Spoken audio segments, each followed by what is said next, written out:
శుభోదయం. అందరికీ నమస్కారం. భగవాన్ రమణ మహర్షుల వారు స్కందాశ్రమములో ఉన్నప్పుడు, అంటే కొండ పైభాగములో కొంచెం నీటి వసతి ఉన్న చోట స్కందాశ్రమాన్ని ఏర్పాటు చేసుకున్నారు. అక్కడ చాలా ప్రశాంతంగా ఉండేది. దగ్గరలో ఒక చిన్న సెలయేరు పారుతూ ఉండేది నిత్యం. అక్కడ రమణుల వారికి మౌనం తపం బాగా జరిగేది.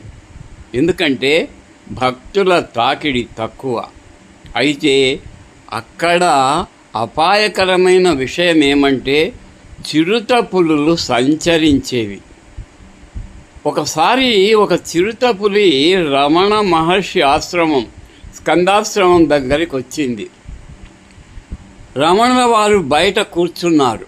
దగ్గరికి వచ్చింది. ఆయన కళ్ళలో చూసింది. ఆయన కూడా దాని కళ్ళ వైపు చూశాడు. అది అలా కళ్ళు మిటకరించి గాండ్రించి చిన్నగా వెళ్ళిపోయింది. మరొకసారి ఒక పెద్ద పులి గాండ్రిస్తూ స్కందాశ్రమం దగ్గరికి వచ్చింది. రమణుల వారిని చూసింది.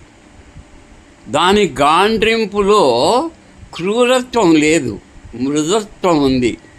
రమణుల వారిని చూసి మృదువుగా గాండ్రించిందంటే ఏమని చెప్పాలి? అలా కొంచెం సేపు అక్కడ కూర్చొని ఆ చెట్లపైన ఉన్నటువంటి కోతులను తరుముకుంటూ అది వెళ్ళిపోయింది. చూసారా?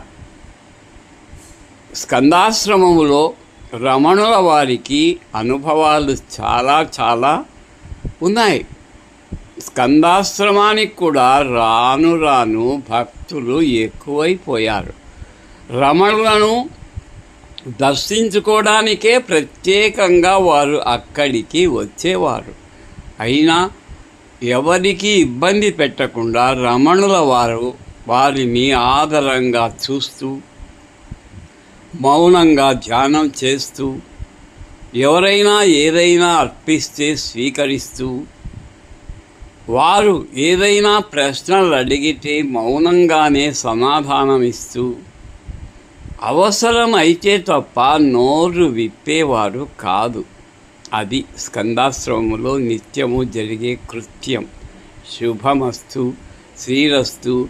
ఓం నమో భగవతే శ్రీ రమణాయ.